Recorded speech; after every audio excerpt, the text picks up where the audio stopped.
اور اسی کا طریق ہے 4712 نمبر اور سلسلہ احادیث صحیحہ میں 2488 شیخ البانی لے کر آئے ہیں. یہ بہت خطرناک ہے. آپ صلی اللہ علیہ وسلم فرمایا اگر کوئی شخص پوری زندگی حجر اسود اور مقام ابراہیم کے درمیان نمازیں پڑھتا رہے اور روزانہ روزہ رکھے اور اس حال میں مرے کہ اس کے دل میں بغض اہل بیت ہے, اللہ کی قسم ضرور دوزخ میں ڈال دیا جائے گا.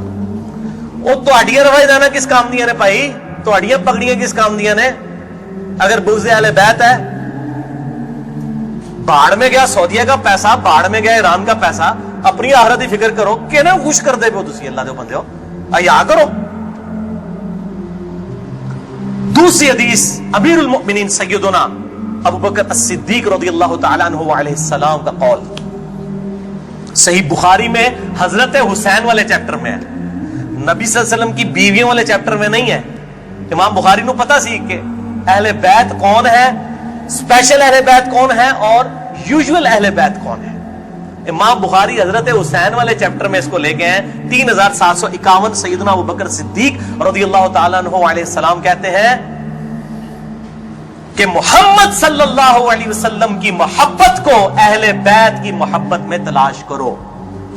یہ ابو بکر صدیق کا فتویٰ ہے, رفع دین میں تلاش نہ کرو. محمد صلی اللہ علیہ وسلم کی محبت کو اہل بیت کی محبت میں تلاش کرو, اور اہل بیت کو حضرت حسین والے چیپٹر میں لے کے آئے 3751. اور آخری حدیث صحیح مسلم میں, وہ ریپیٹ کر لیں, 240 نمبر کتاب الایمان میں سیدنا علی کہتے ہیں اس اللہ کی قسم کہ جس نے دانے کو پھاڑ کر اس میں سے اناج اگایا اور ہر مخلوق کو پیدا کیا, نبی امی نے مجھ سے عہد لیا تھا کہ اے علی تجھ سے صرف مومن ہی محبت کرے گا اور تجھ سے بغض صرف منافق ہی رکھے گا. اب محبت علی کا یہ مطلب نہیں ہے کہ غلوف کرے, یہ مشکل کشا ماننا شروع کر دے. مراد یہ کہ جو ان کے صحیح جتنے بھی فضائل آئے ہیں ان کو مانا جائے الحمدللہ, اور ان کے دشمنوں سے دشمنی رکھی جائے. یہ بھائیو اب آج کی گفتگو کنکلوڈ ہوئی. میں آخر میں پھر وہی کہوں گا کہ یہ میرا جو ریسرچ پیپر ہے 5B واقعہ کربلا کا حقیقی پس منظر 72 صحیح الاسناد احادیث کی روشنی میں, اسے ضرور پڑھیں. اہل سنت پاک.com سے research paper number 5B download کریں. میں اپنی گفتگو کا اختتام کروں گا امام محمد بن ادریس الشافعی المتوفى 204 ہجری کے اس مشہور شہر پر جو ان کے دیوان الشافعی میں چھپا ہوا ہے. کسی مولوی کی سند کی ضرورت نہیں, ان کی اپنی کتاب ہے دیوان الشافعی. اور تمام محدثین چاہے ابن تیمیہ ہوں, امام ذہبی ہوں, ابن کثیر ہوں, سب نے اپنی کتابوں میں اس شعر کو نقل کیا ہے. چونکہ میرے پہ بھی فتویٰ لگنا ہے تو میں بتاؤں کہ میں کوئی اکیلا نہیں ہوں, ہمارے بزرگوں پہ ان کے بزرگوں نے فتوے لگائے ہیں. امام شافعی سے بڑا کوئی اہل سنت کا امام نہیں ہے. احمد بن حنبل ان کا شاگرد ہے, اور احمد بن حنبل صرف حدیث میں ایکسپرٹ ہے. امام شافعی وہ ہے جو حدیث میں ایکسپرٹ, فقہ میں ایکسپرٹ, منطق میں ایکسپرٹ. ان سے بڑا کوئی امام نہیں اہل سنت کا. اور امام بخاری ان کے پوتا شاگرد, امام ترمذی ان کے پڑپوتا شاگرد, اور خود امام مالک رحمہ اللہ علیہ السلام کے شاگرد ہیں. دیوان الشافعی میں ان کا شعر ہے ان کان رفضا حب آل محمد صلی اللہ علیہ وآلہ وسلم. اگر آل محمد کی محبت کا نام تم کہتے ہو رافضی ہونا ہے, شیعہ بھی نہیں رافضی, فلیشہد الثقلان انی رافضی. تو جنوں انس گواہ ہو جاؤ, اے بریلویو دیوبندیو اہل حدیث شیعہ سب کے سب, چاہے جنوں میں ہو چاہے انسانوں میں ہو, من الجنت والناس, وہ والا بھی من الجنت والناس, گواہ ہو جاؤ. فلیشہد الثقلان انی رافضی, ہاں میں پھر رافضی, میرے رافضی ہونے پر گواہ ہو جاؤ.